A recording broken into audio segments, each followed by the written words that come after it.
What else do we know about the state of Hamas, Aditya? They're under constant bombardment day and night, I'm sure, with Israelis hunting them down, knocking them in their apartments where they've been hiding. They've been demolishing buildings, we're told, where Hamas fighters are supposed to be staying. But Hamas must be under tremendous pressure at this moment. You know, firstly, Sandeep, terrorists cannot be trusted. And that's why from the very beginning, when we saw actually gory visuals of the Hamas terrorists attacking southern Israel, villages and these kibbutz, it was openly visible from CCTV and user, images of how brutal their actions really were. And then the commanders and the spokespersons of Hamas had the audacity of going on live television saying that civilians were not a target. We did not target civilians. We were only targeting military personnel of Israel. Blatant lie. On the other hand, a lot of casualties have been suffered by the Hamas. These are both in airstrikes as well as in the ground attacks that have happened over the last 2 to 3 weeks.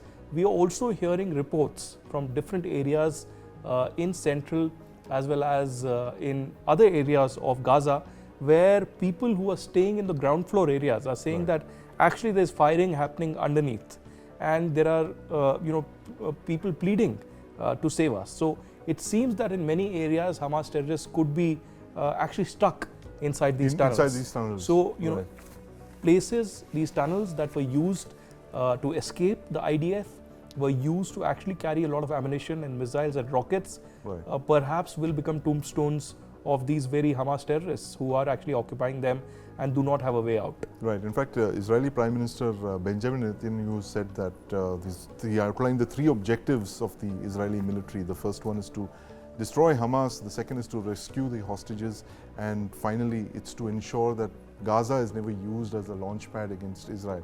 Of course, these are easier said than done, and the war, from all accounts, it seems to be very likely that it will spill over into 2024 as well. Of course, I have no doubts in my mind that it's a long war. We've been stating that on your show repeatedly. And, it's a step-by-step approach. Israel is also not trying to jump the gun. They have a strategy in mind. They do not want to become victims of the booby traps that have been laid around. They also do not want a large-scale, casualties of civilians. Of course, civilians have died. We do not have a definite number. Hamas says more than 50,000. Israel says these are exaggerated numbers that are backed by John Kirby from US, who says that this is Hamas-led Ministry of Health and does not have any credibility. So we'll have to wait and watch how many civilians actually lost their lives, but it's a long war. It's a permanent or at least a temporary occupation of Gaza that will happen. Hamas will be cleared out from this entire territory.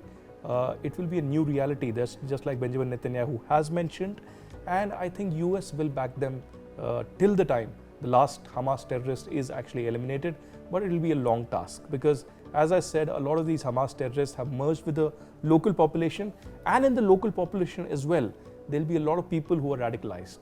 So you do not know, there would be fresh recruitments also happening with the kind of refugee crisis that will unfold now. A lot of youngsters who would be teenagers who would be radicalized and willing to actually pick up the gun and strike at the IDF. While the war is on, and so the Hamas would be actually actively recruiting while we speak. That's absolutely in Kashmir, in our side of the world, we have seen that in funerals, when a terror commander of Lashkar-e-Toiba or Jaish-e-Mohammed was killed, funerals were the epicenter of recruitment. There were at least 4 to 10 new terrorists, perhaps from the age of 16 to 30, who used to be recruited. That's a very interesting observation, and in fact, I don't think we've seen anything so far to suggest that this could actually be a very clear recruitment tool for Hamas, and that organization that Israel is kind of vowed to eliminate could actually get a new life and new recruits. Absolutely. That's why after years and years, the government of India had to finally take a call and say that we will not allow public funeral to take place.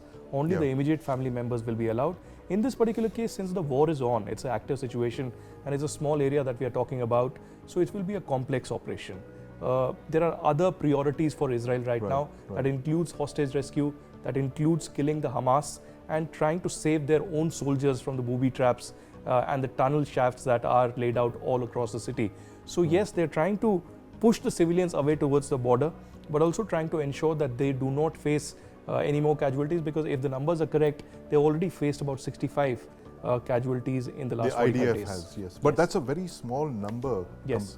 compared to what the kind of projections that were being made early on, the kind of urban warfare that the IDF would be confronted with. That these are numbers that they can live with. But that's right, because it was being said that tunnels are difficult to actually navigate, yes. and they do not know what's underneath. So if they plan to actually go inside the tunnels, they could face mass casualties, and this is what the IDF has avoided. Right. They are, trusting the airstrikes as much as possible.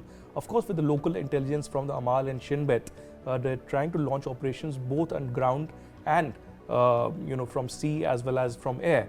But at this moment, they're trying to restrict their casualties as much as possible. I think that's a very sensible call that they've taken, that it might take few more days, few more weeks. We are trying to avoid the casualties as much as possible. News 9 Plus. Download now.